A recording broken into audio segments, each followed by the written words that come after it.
Welcome, everybody. It's time for another episode of Sales Pipeline Radio. So grab your board. We're going to catch a wave and ride the latest pipeline out there in the ocean with that wandering pirate of the Caribbean himself, Matt Hines.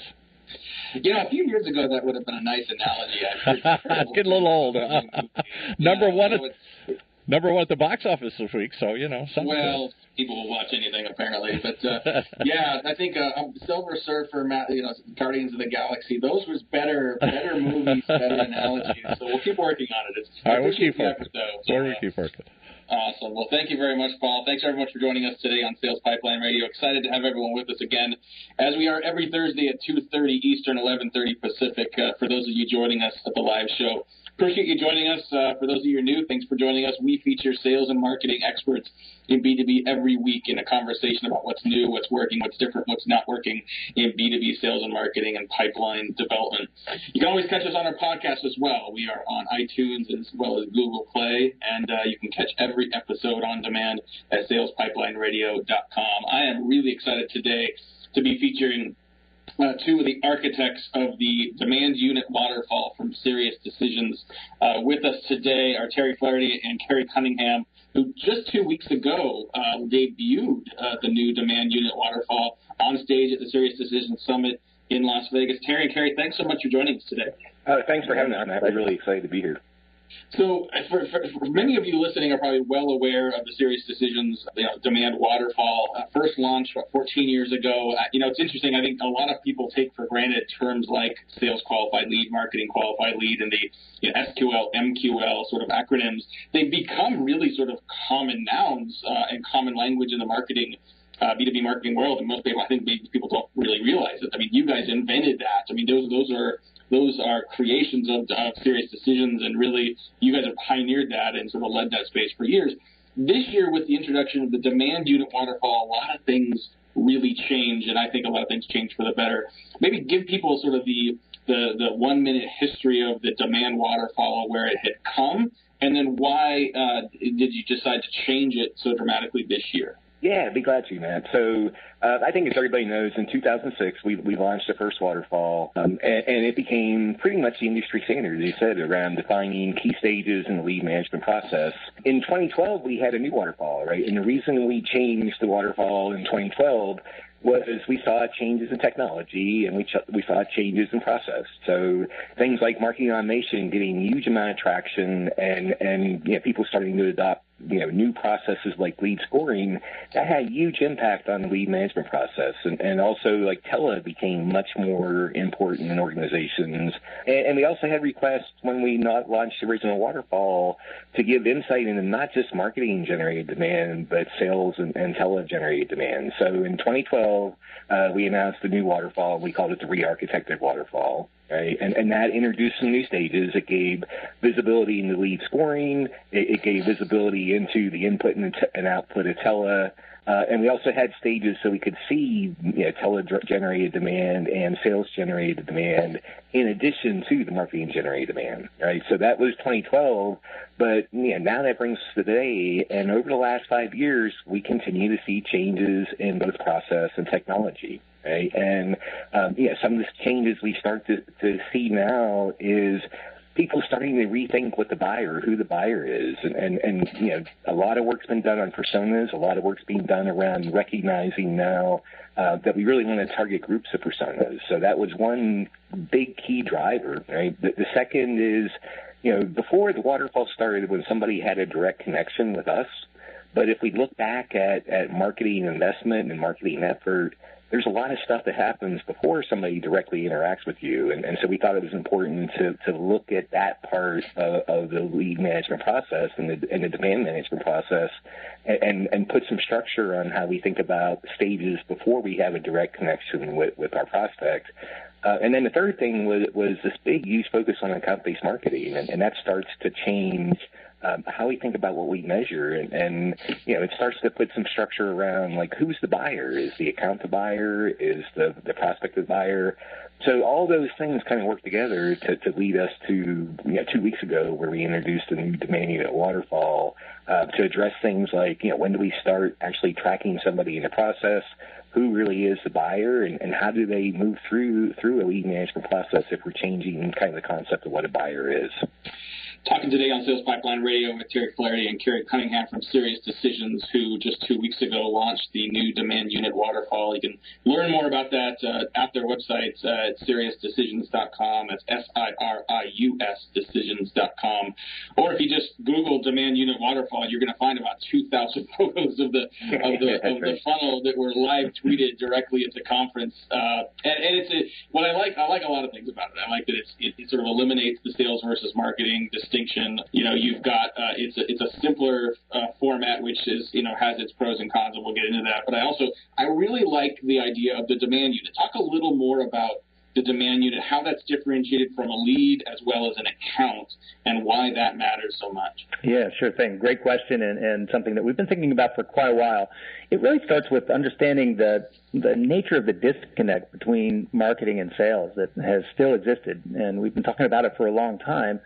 Marketing still has been really focused on leads and inquiries at the top of the waterfall. Sales saying we don't really care about those things at all. Just get us some opportunities that we can get into our pipeline and close.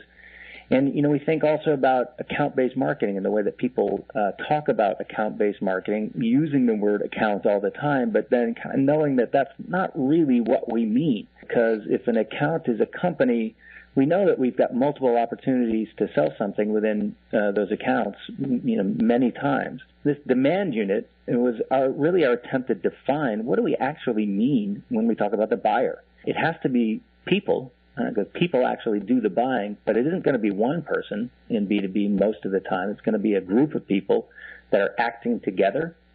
And so that's the first really important piece of it. It's a group of people acting together, and they're acting together to solve a particular problem or set of problems for their organization.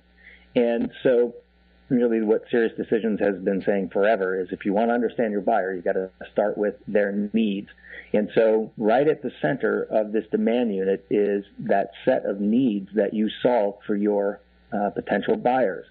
And then there's the people around that need who are charged with addressing it. Right? And when you put those two things together, that's the demand unit. And really, demand unit sounds a little wonky at first, but when you think about it, it really is the fundamental unit of demand that you have to define at the top of the waterfall and even before so that you can identify them when you see them and then attract, engage, qualify, and move them through the buying process.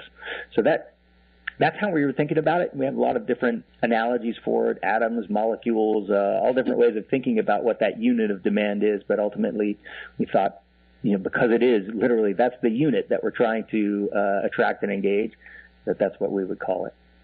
Well, and you reference account-based marketing as something that was certainly considered in building this. And one of the I have a couple challenges with account-based marketing. First of all, it implies that it is a marketing function. I think account-based work in general works best when it's integrated between sales and marketing. But also, it pivots on the account. And I want to, demand unit may be kind of a funny thing to say, but I think the orientation as something that can have multiple units within an account that isn't necessarily tied to an individual makes a lot of sense. I think, what this also does, as I mentioned, is it sort of eliminates a little bit of the distinction between what is sales, what is marketing, and just talks about this demand unit we're trying to engage and convert. I think, how have you heard from some of your clients and others you talked to even at the conference? What kind of feedback have they had relative to what that means for them in integrating their sales and marketing efforts? Because I know that although a lot of companies talk about that and have tried to do that, actually operationalizing an integrated approach between sales and marketing is sometimes a lot easier said than done. What does this imply about that, and what are you seeing as primary challenges and roadblocks to making that happen actually in the field? Yeah, so that's a great question, right? And so in the waterfall today, right, one of the big comments we hear about the new waterfall is what happened to marketing generated and qualified, and where's sales qualified, right? And what we've done in this waterfall, the old waterfall basically looked at the organizational structure, we had marketing and talent and sales, and that was static. And then what we were looking at was sort of the progression of demand through that org structure. Now what we've done is flipped it and said, let's define the key stages that demand has to progress through. And that's true whether it's a net new customer or a new offering into an existing customer. For us to sell something, right, there has to be that buying group, there has to be a need, and that demand's going to progress through stages from, potential target all the way through close. So now what's static is essentially the stages of demand progresses through, and what we'll do, or what we do in the waterfall, is lay in or overlay roles and responsibilities based on our go-to-market strategy. So, we absolutely still need accountability, and we still need defined roles in the process of what's marketing going to do, what's sales going to do, and what's tele going to do. But it's a very holistic joint effort that we're advocating now, right? And then starts at the top. The first stage in the new waterfall is target demand, and it's really critical that that's the potential. How many potential opportunities or demand units do we believe exist in this market segment? And it's critical that marketing and sales collaborate together and agree on market definition and agree on market size, right? So that's a great example of a stage in a waterfall where it really is both responsible for aligning and coming to that conclusion that there's 1,000 potential opportunities for this solution in these target markets. And then, we absolutely do still need to say, okay, in this go-to-market strategy, marketing may take the first few stages. They'll get it to the point where we have, what we think is a sales-ready demand unit, and then we'll pass to sales, or maybe there's a tele group involved also. But the overall structure of the waterfall now is, let's look at the progression of demand, and then we can overlay different go-to-market strategies on top of that.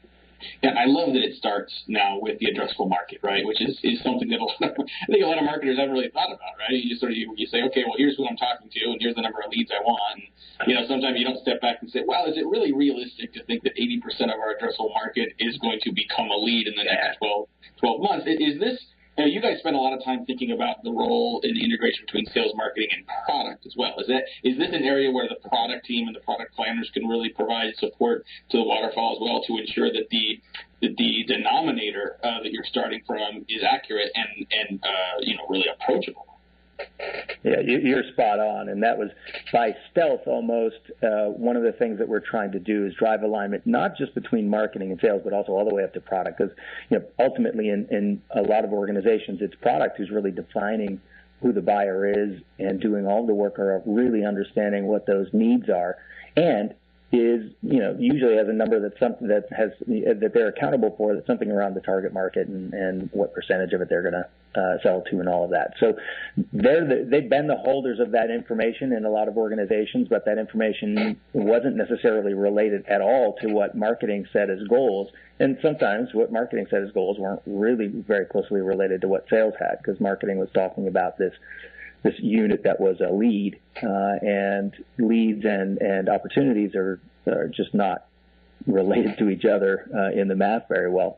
So it was really important for us to combine it. And actually, one of the slides in our presentation is one where we defined what the buying group was, starting from the market on down to the account, then buying center, and then the buying group.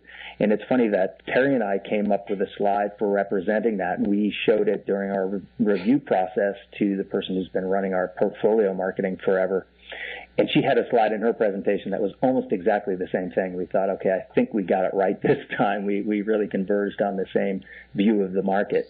So that was really important for us, and we think it's going to be a really help to B2B organizations going forward. That's awesome. We're talking to Terry Flaherty and Kerry Cunningam from SiriusDecisions today on Sales Pipeline Radio, talking about the new demand unit waterfall, what it means, how it's changed, and the impact on marketers moving forward. And it's a great adjustment for marketers to rethink sort of their role and their approach. What I've seen in some organizations is, especially non-tech and more traditional organizations that may have been very sales driven, and maybe it's really sales driven cultures initially, where marketing has been a little more of the arts and crafts department, so to speak. And are you seeing evidence that the new demand unit waterfall can help impact those companies that are thinking about sort of how to sort of create a more demand-centric, revenue-responsible marketing organization from the get-go? Yeah, absolutely. And what's been interesting, we get a lot of questions around, in organizations. I just had a call, an hour ago, and this organization is somewhat immature in their process. They know that they want to improve their lead management process and become more of a data-centric, data-driven organization. And, their debate and their question is, do we progress? Do we go to the old waterfall first and then move to the new waterfall, or what's the best sort of deployment strategy? And the beauty of the new waterfall is I think it's simpler and easier to socialize internally and put some structure around these stages where everybody in the organization gets it and it inherently makes sense.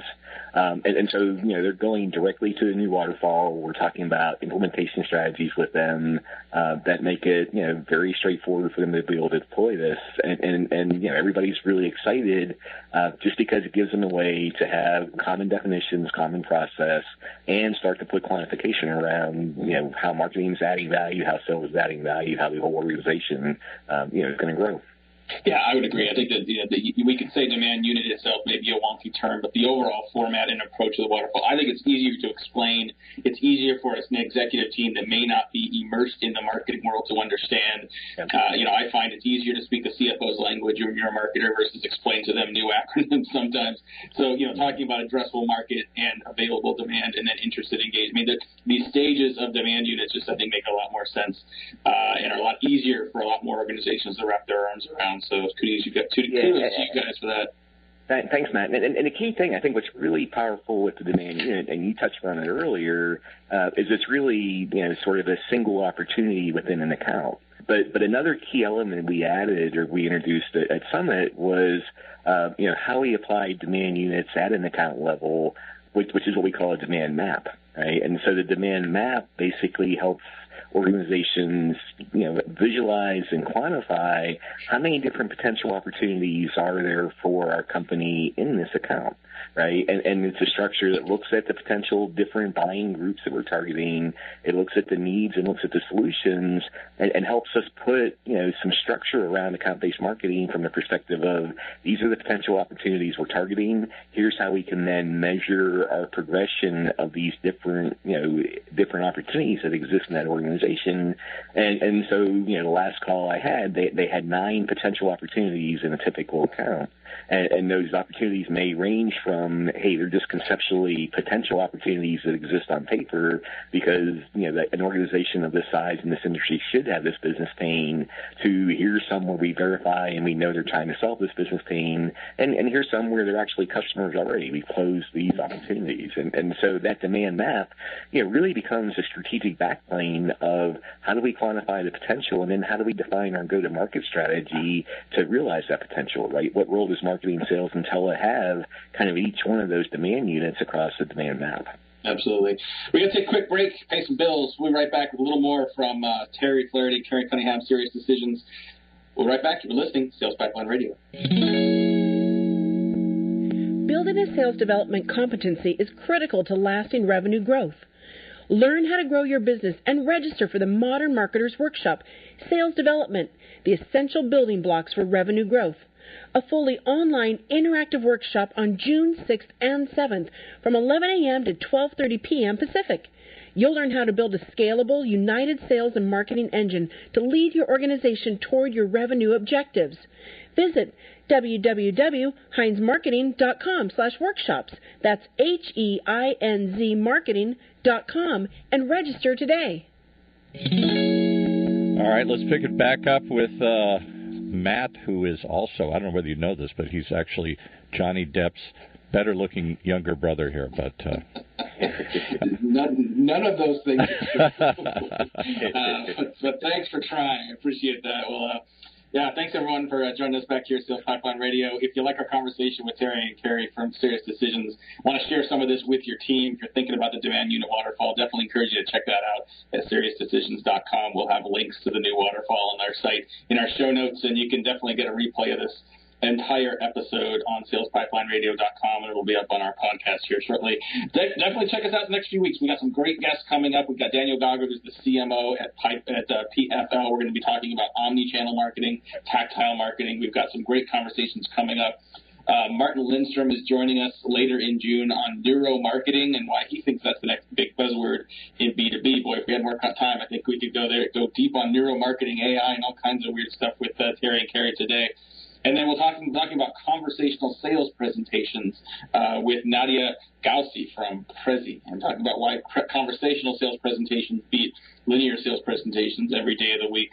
Well, let's wrap up here with a few more minutes with Terry Flaherty and Kerry Cunningam, senior analysts from SiriusDecisions, who debuted the new demand unit Waterfall at the SiriusDecisions Summit just a couple weeks ago. And I know there's been a lot of feedback on the new Waterfall, from Demand Gen report and from people. It hasn't all been positive. It hasn't all been smooth sailing. And I think sometimes, not everyone's excited about change, and changing something different gives the people opportunity to play armchair quarterback.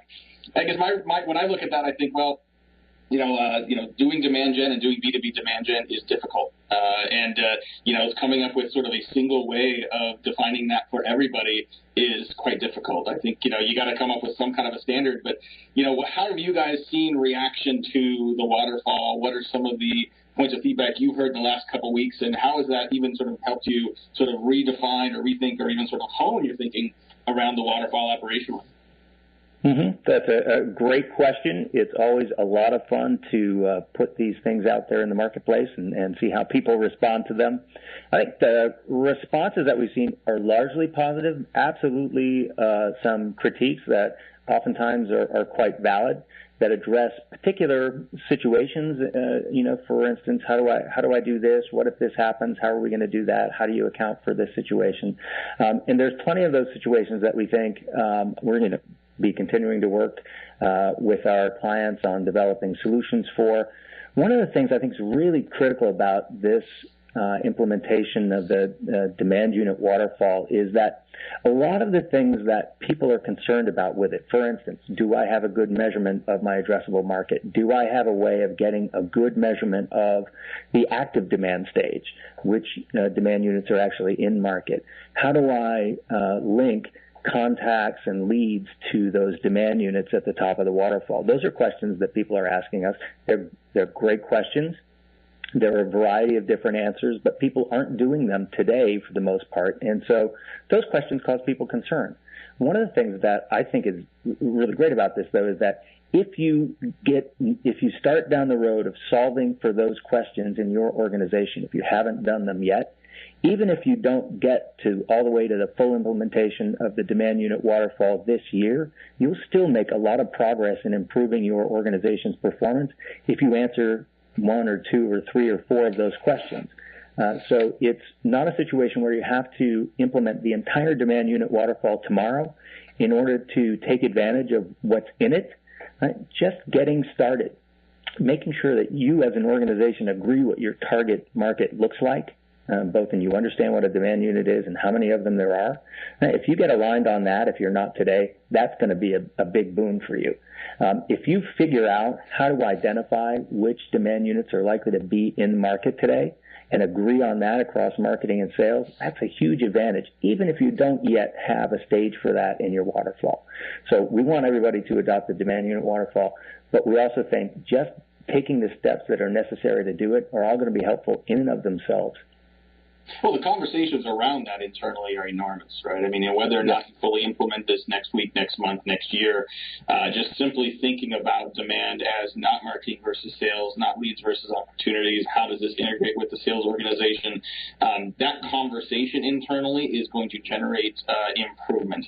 I think when I wrote a blog post on this, my one big caveat on the demand waterfall is I love the simplicity, but it's not that simple, right? But I think the details after the simplicity is part of what's going to make it work particularly well in every organization. Every company is a little different. What they're selling, their environment, the internal culture that they're selling within, that's all going to be slightly different. So I think this isn't a detailed step-by-step framework, and it's not think it's meant to be, but as a guideline for how to rethink and reapproach your sales and marketing overall, and how to approach integration of sales and marketing to more efficiently go after the market to then be customized to your business. I think that's the way I tend to look at that. Is that the approach work?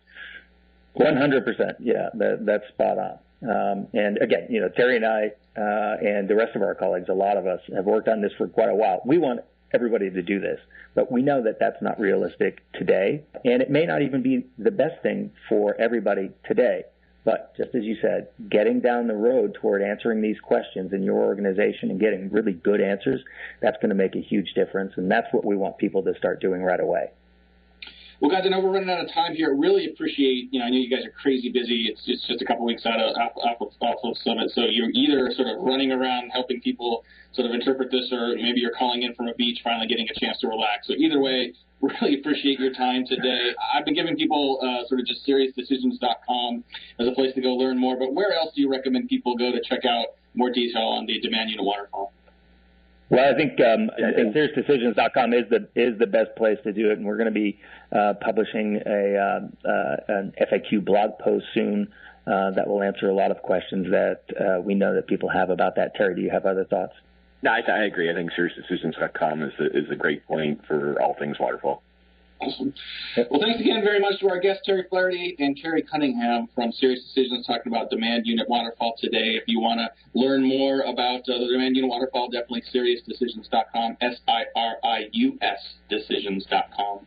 If you want a replay of our presentation today, our discussion with Kerry and Terry, definitely check out SalesPipelineRadio.com. Catch us on our podcast at the iTunes Store and Google Play, and it will have a transcribed summary of this conversation on our blog at HeinzMarketing.com in about a week.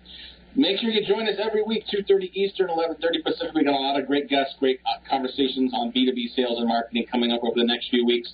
We're out of time today. For my wonderful producer, Paul, my creative producer, Paul, this is Matt Heinz. Thanks very much for joining us today on Sales Pipeline Radio. Thank you. You've been riding along with Matt Heinz from Heinz Marketing as he checks out the latest and greatest waves in the sales pipeline right here on the Funnel Radio channel for Adler worth listeners like you.